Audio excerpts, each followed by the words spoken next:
one of the most popular things that we do at brunch is we serve scrambled eggs, and it's one of my most favorite things to cook. Even though it's very simple, there are so many things that you can do to make your scrambled eggs really fluffy and delicious. And the first thing you need to do is buy local eggs. These are from Hickory Acres, and I get these at the Tremont Farmers Market every Tuesday.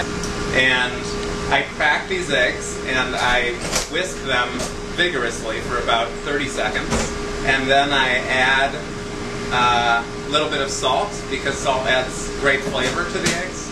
And another trick is heating up your pan so that it's really hot before you add your oil or your fat.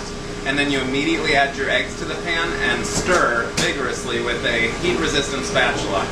And your eggs should really take 15 seconds to 30 seconds to cook.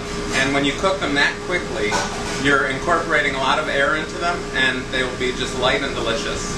So those are tricks of the trade for making scrambled eggs, and I'm going to show you that. I'm cracking my eggs into just a little metal bowl.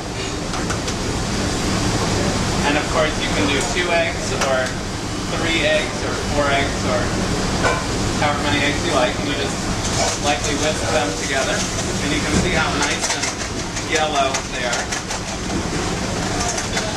Now once I whisk these eggs together, you don't want to over-whisk them, you just want to make sure that they're nicely beaten,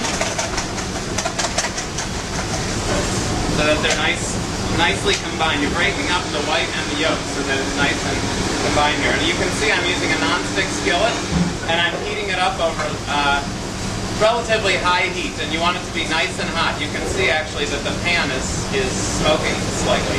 Okay. Once the eggs are whisked, you want to take a little bit of salt.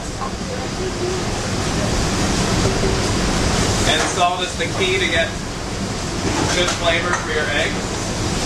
And then you can see my pan is really hot. I'm not adding the oil until I'm ready to put the eggs in the pan.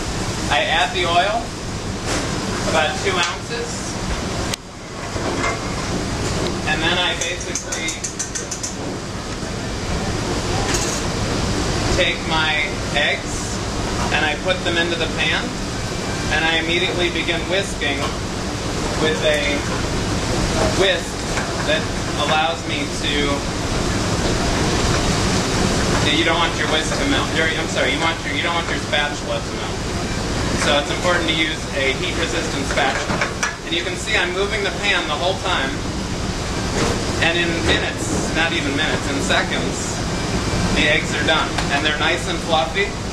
And then I take a bowl, and I just put those eggs right into the bowl. And if you'd like, you can garnish them with some green herbs, and it makes a great breakfast.